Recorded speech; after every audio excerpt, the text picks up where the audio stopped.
Hi, thank you for joining me for Testimony Tuesday. I'm really excited to share today's testimony with you because of just the coolest way that the Lord brought it all together.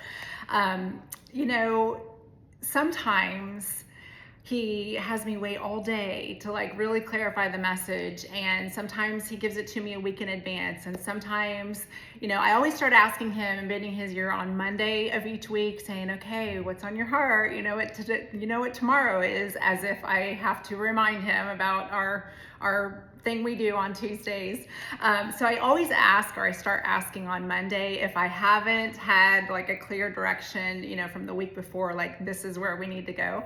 So Monday was no different this week. And the interesting thing was that Monday morning, He had me go back into what I have for many years said is my life verses, and that's in 2 Corinthians chapter 12.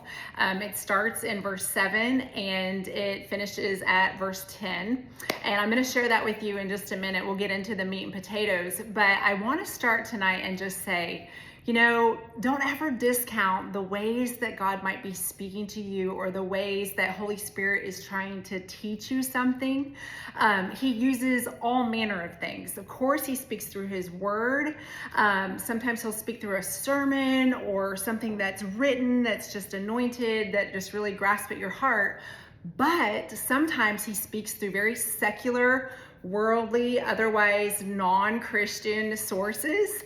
And in fact, I kind of feel like He might talk a little more through the everyday mundane things, and we're missing it. So I just want to start and say, I'm going to share about a song that He used to just kind of wham it all together to me, and made all the dots connect in an instant when I realized what He was leading me into, to clarify the message for this week on Testimony Tuesday. And I bet you will never hear this song in the same light again after we dig into this. So let's get going. So like I said, on Monday, he brought me back to, go back to your life verses that you have shared with so many people.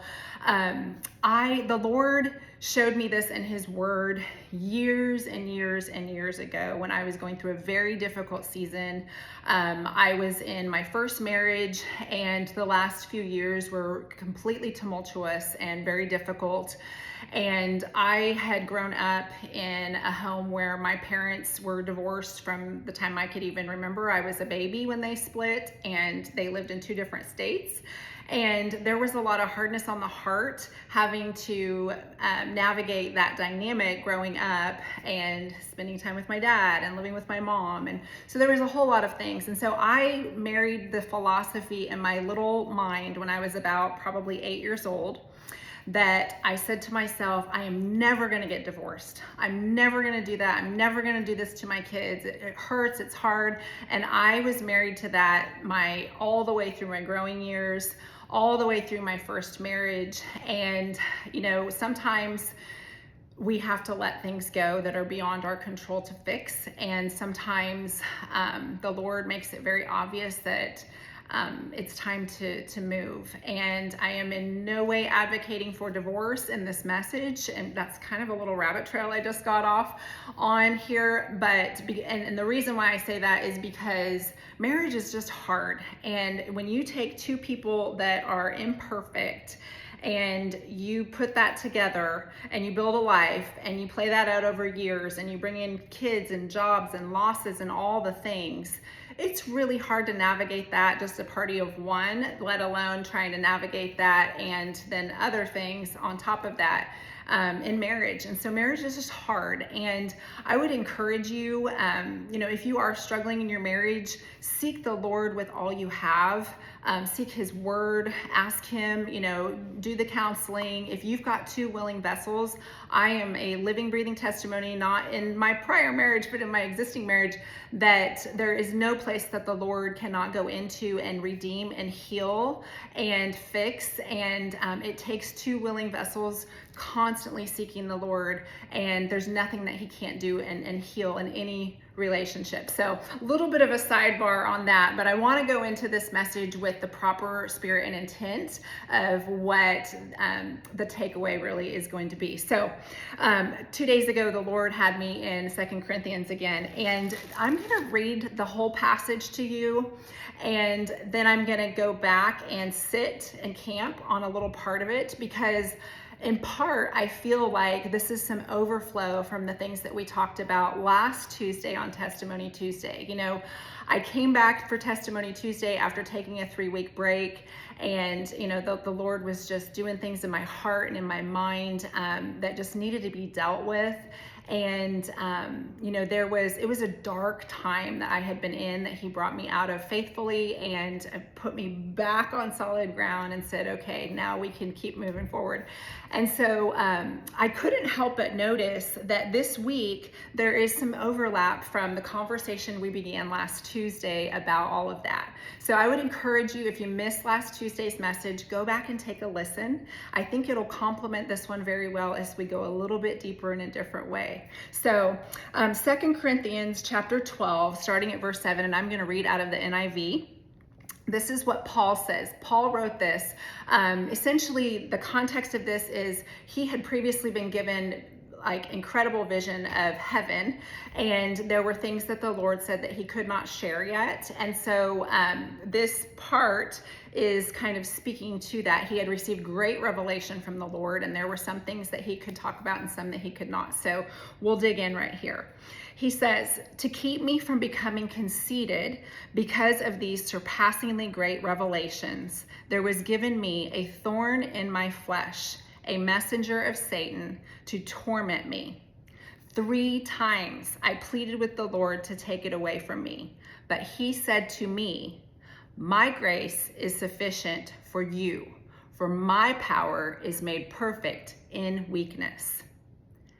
Therefore, I will boast all the more gladly about my weaknesses, Paul says, so that Christ's power may rest on me. That is why, for Christ's sake, I delight in weaknesses, in insults, in hardships, in persecutions, in difficulties.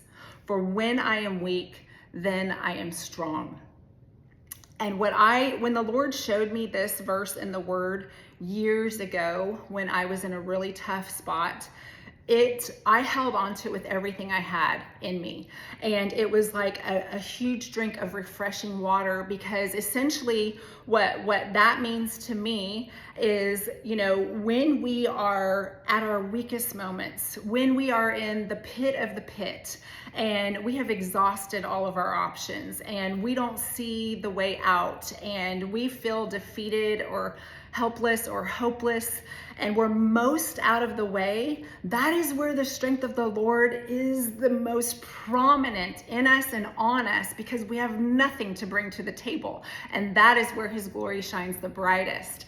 And so, you know, but the thing and the part that I want to kind of back up and camp to, because the part of those verses that I usually like fixate on or focus on is the part where Jesus says, my grace is sufficient for you. My power is made perfect in weakness.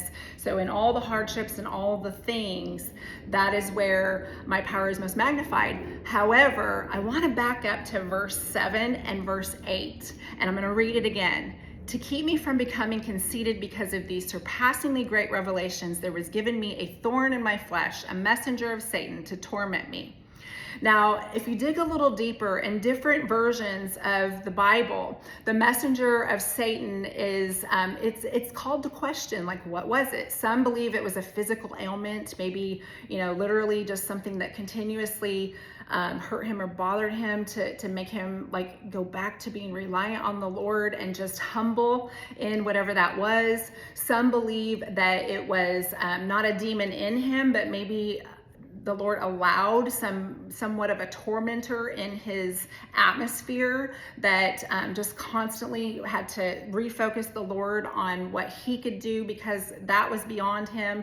You know, so there's do a little research on that, but there's kind of this up in the air of what was the thorn in the flesh. But the thing that really stuck out to me on Monday morning when I was reading this again was 3 times I pled to the Lord to take it from me, and he didn't. And I want to speak to the sovereignty of the Lord.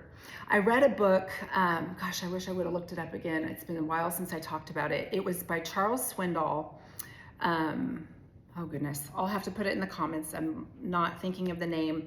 Years ago, a counselor gave me this book, and it was all about the sovereignty of God's will.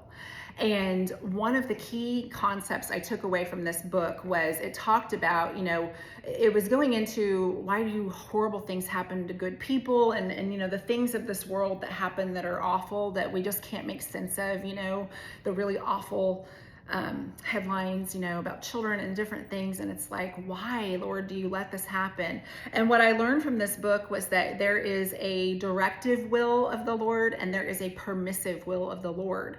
And a directive will of the Lord would be like, Azure is going to be born into this family in this city at this date. This is going to be her mom. This is going to be her dad. And these are going to be her siblings. That would be an example of the Lord's directive will. Permissive will is the things that the Lord allows to happen in our lives. So it's not necessarily that he wanted something bad to happen to us to hurt us, but he's allowing it to happen to grow us, to mold us, to build our faith, to bring about a whole bunch of things that we may not even see on this side of heaven that would not have advanced the kingdom and glorified him in infinite ways unless that hard thing happened. So there's such a mystery in the Lord's permissive will. And so I find that to be such a resting place to come back, especially in the pit of the hard things and in the darkness and like the hard seasons or the hard things like I was talking about last week in Testimony Tuesday. And so I read this again and I'm like, okay, this is a great example. Even Paul, who wrote so much of the New Testament, who the Lord, when he got a hold of him, completely transformed his life and was so powerful in the kingdom. Even Paul had this thing that was tormenting him for years, and he begged the Lord to take it, and God said no. And God said, my grace is sufficient. And so over time, what we see happen in Paul's life is he learned to look at it differently. He learned to look at it, God says in the word, my ways are much higher than your ways. And as humans, we have this perspective where we can relate to things in certain ways that we can relate as human beings in the concept of time and seasons and relationships. But God, he works all of it for all eternity, for all the people on earth that ever were and will be and are to come. He holds all of it. He has every detail, and it's amazing. I can't even wrap my head around how phenomenal that thought is. But that's the God that we serve, and he's in the hard things and he's in the great things. He's in all of it. And so this was Monday, and I just have been thinking about this the last couple of days, and this morning, I was delivering a medication. I had to take a stat to a facility. And as I was pulling out of the parking lot, God reminded me, he called to mind this thing that happened years ago with one of my children when I was going through my divorce. And I thought it was really interesting because I don't know what made me think of this other than him, because I hadn't thought of this in years. There's nothing I'm going through right now that has anything to do with this. But when that happens, I pay attention because I know, like, okay, where are we going, Lord? Why is this coming to my mind? And the interesting thing is, within just like 2 or 3 minutes, a song came on my playlist, on my music playlist that I had plugged into my phone for the 3rd time in the last few days. And I've been listening, I'll give you a little secret, I've been listening to the 80s lately and just kind of enjoying these old memory lane songs from my childhood and like early elementary and middle school, and dating myself right here. But anyway, so this thought of my son comes to mind, and then I couldn't help but notice this song, and I'm like, I love this song, and I've heard it now like 3 times in the last couple of days. And the funny thing was, the main lyrics and chorus of this song, I have no idea what it's saying. And I actually, so in hearing this, I'm like, I'm gonna Google the lyrics to this song because I don't even know what it's saying, and I've been singing this for years with made up words, and I'm sure you've probably done the same thing with some songs. So I'll get to that in a second, but the thing that the Lord brought back to my mind, and my prayer in my heart is that I communicate this in the right spirit. And I want to say this before I tell this part of the story. Sometimes as human beings, we do things that are pretty self-centered and serve our self-interest. And sometimes who we were in a prior season, thankfully by the grace and the mercy of the Lord, we are no longer that same kind of person. And so when I tell this story, I want to have your heart be open to consider that the person I'm talking about has probably grown and wouldn't do something like this today, but back then, this is what happened. So I'm going to be truthful with the story, but the principle that I'm illustrating is a tangible example of when you are in a really hard spot and you don't see the forest for the trees and you need help and you're desperate and you don't know what you're going to do. The Lord shows up. He's in the details. So the thing that my Lord, my Savior brought to my mind this morning was, and this is how, I'll circle back to this, how it's so funny how even right before I recorded this Testimony Tuesday, I'm recording it at about 7:30 at night. And on my way home from work, I had this thing like, go look at your Facebook memories. And I'm like, okay, so I go. And what I saw was a post I had made this week, 12 years ago, when this story happened that I'm about to tell you right now. And that is no coincidence. That was just, again, another layer of confirmation that the Lord wanted me to share this because I know it's going to help somebody. So what happened was my ex-husband and I were going through a divorce process, and it was nasty. It was really, really nasty. We actually had to go through our divorce twice because of a technicality. It was a whole legal mess. It was just a disaster. But anyways, I don't want to get too in the details of that because it's all good. But this 12 years ago this week, I was dating a really great guy. Dated him for a couple years. He was a wonderful role model to my kids. He was a great support to me in a really difficult season. I can't say a bad word about him. Great guy. But we had taken his kids and my kids up to Montana to see my dad. We spent a week there. We went through Yellowstone. We did all the things, had this wonderful trip, great connection. And when I came home, there was a letter in my mailbox that was a court document petitioning the court for a court date to go to battle for custody of my oldest son.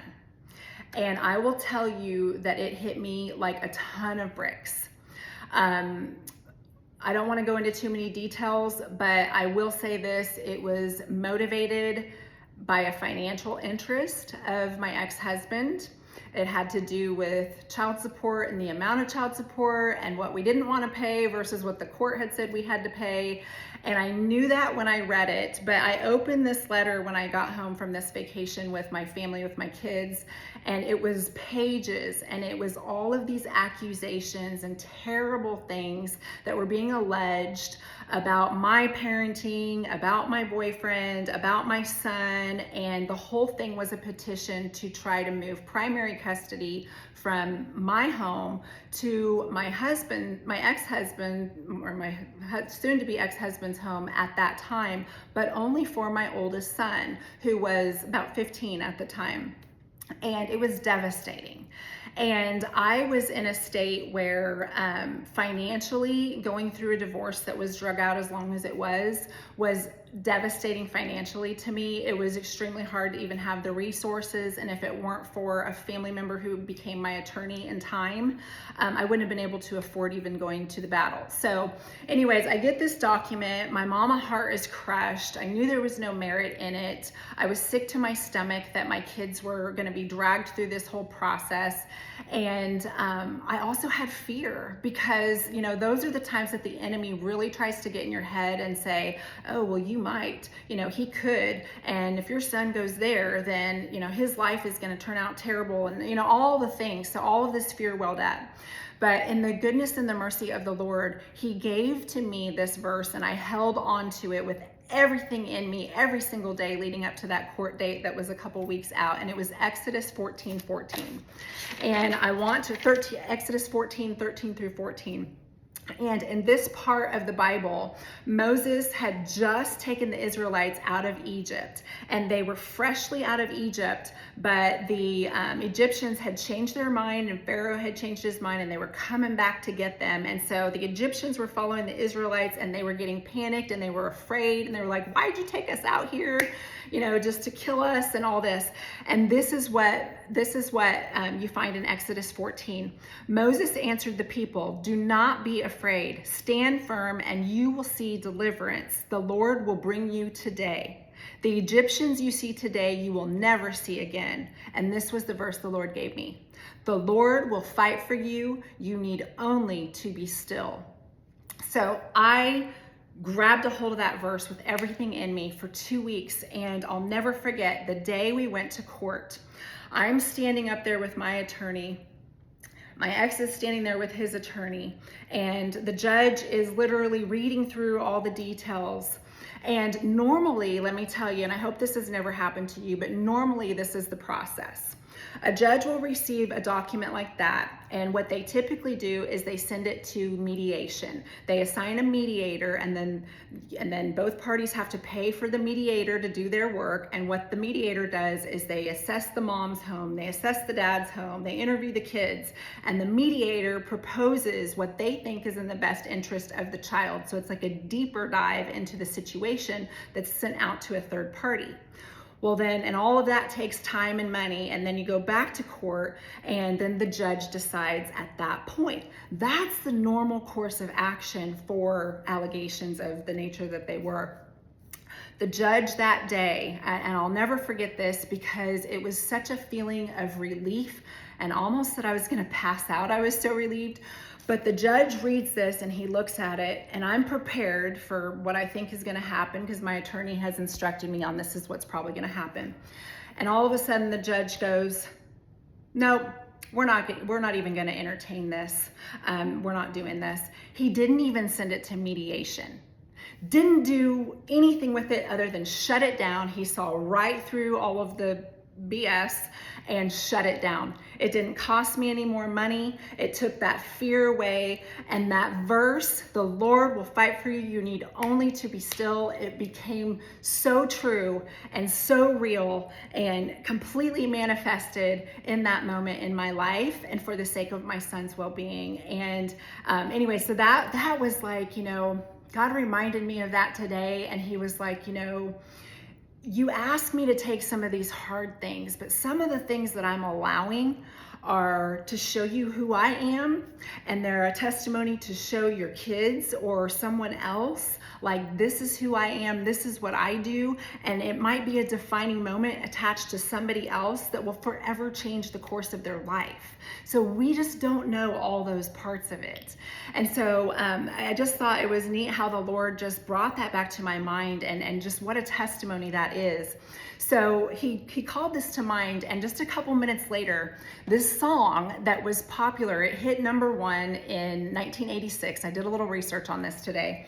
It hit #1 in 1986. And it's a song by Mr. Mister. And so 1986, first of all, was we're about 39 years ago. That's how old I am, but I was 8 or 9 years old at the time, and it's a song called Kyrie. And I always thought the name of the song was Kyrie because it's spelled Kyrie. But when so I'm listening to this song and I'm like, I don't know what this phrase is that they're saying in the main part of the chorus, but what I like about this song is he talks about, the wind blowing hard against the mountainside, and, down the road I must travel, and in the darkness of the night, and where I'm going will you follow. And it's a secular, worldly pop song that's old as can be, But and the Lord spoke to me in this because he's like, I know she's going to get curious today, and I know she's going to look this up today, and this is part of what I want her to get and share today. And so I challenge you, first of all, if there's a song you listen to on the radio and you're not really paying attention to the lyrics, I taught my kids this when they were growing up. I'd ask them, what are the lyrics of this song? Because a lot of times the really catchy songs have horrible messages, and we're singing it and we're not even thinking about the words, and they're getting into us and in our minds and in our hearts, and we're absorbing them without even thinking consciously about the messages we're accepting.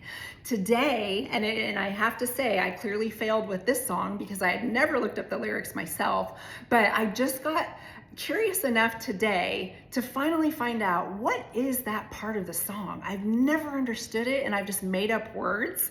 So I'm going to tell you, this is what it is.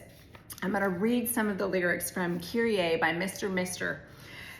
He says, "The wind blows hard against this mountainside, across the sea into my soul. It reaches into where I cannot hide, setting my feet upon the road." The next part. "My heart is old, it holds my memories. My body burns a gem-like flame.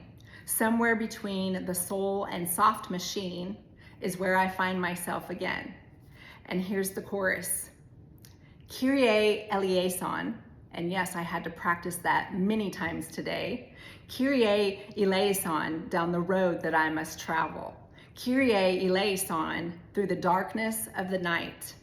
Kyrie eleison, where I'm going, will you follow? Kyrie eleison, on a highway in the night." I'm not going to sing it because I can't sing very well, but it's the song. Please look it up. It goes, "Kyrie eleison, the road that I must travel." Terrible singer, but you kind of got the vibe. I think I know you know at this point what song that is. Look it up. But I was like, so when I look at these lyrics, I'm like, what in the world is what read to me like Kyrie eleison? So I searched that up, and I said, what does Kyrie eleison mean? And get this. This is where the story gets good. I took some notes. So the proper pronunciation is Kyrie eleison, and it's Greek. And Kyrie was the word used in the Septuagint. I might be saying that wrong. Basically, it was the earliest Greek translation of the Old Testament. And Kyrie was the word that in the Greek was used as from the translated Hebrew word with the meaning or close to the meaning of Yahweh. So it was Lord. Kyrie in the Greek meant Lord. And Kyrie eleison, that phrase in the Greek means Lord have mercy. And so I'm like, God, you're so cool. Like you're putting all these pieces of the story together for Testimony Tuesday. Kyrie eleison. And so let me read the next part of that song to you with that new understanding of the words and the definition that is being sung on that song that I know you know. The next part of the verse, "When I was young, I thought of growing old, of what my life would mean to me. Would I have followed down my chosen road, or only wished what I could be? Kyrie eleison, down the road that I must travel." And I'm going to substitute those words now for what it means in the Greek. Lord, have mercy down the road that I must travel. Lord, have mercy through the darkness of the night. Lord, have mercy where I'm going, will you follow? Lord, have mercy on a highway in the night. Whoa. You might know the song now, but it changes everything. That whole song is just a melody to the Lord saying, have mercy, be with me in the darkness of the night, and in this hard part where my soul is being afflicted, and on this journey through life, would you have mercy on me, Lord? And I just thought it was just the neatest thing that the Lord just brought that all together, his grace and his mercy, and how he equips us and he's with us in those hard things. And he shows up And he does it in ways that we would never expect sometimes. And sometimes he's speaking to us in ways that we are missing because we're not tuning into his heart and just the fact that he's always with us. He's always talking to us, but we're so busy and we get distracted and we tend to put him in boxes and we say, oh, well, if it didn't speak through the word, it wasn't God. That's not true. That is not even biblical. So understand. And now I'm curious for you to think this week, well, okay, he's not in all the pop songs, but sometimes he will use a pop song at the right moment, or he's been speaking, he allowed that song to play on my playlist 3 different times in the last couple days, and I knew that was part of the message. And when I went to my Facebook memories, when I was driving home before I recorded this testimony, a little voice said, look at your memories in Facebook. And I pulled them up, and I couldn't believe what I saw. For what I posted this day 12 years ago was the very week that those court papers showed up, and the Lord went to battle for me, and I went there, and I had to stay there and stand there, and he fought for me, and all I had to do was be still and trust in his promises. So friends, I just want to leave you with all of that. I want to be an encouragement to you that he is with you, that he loves you in the darkest places, in the hardest places, in the scariest places. He's still there, even if you don't feel like it, and even if you're scared to death, he is there, and he's speaking, and his mercy and his grace is sufficient for you. It's more than sufficient for you. So this week, let's focus our minds on the hard things and shift them just a little bit to be more like Paul and learn to delight or look for what's good in the middle of the hard things. All right, friends, I will see you next Tuesday. Have a great week.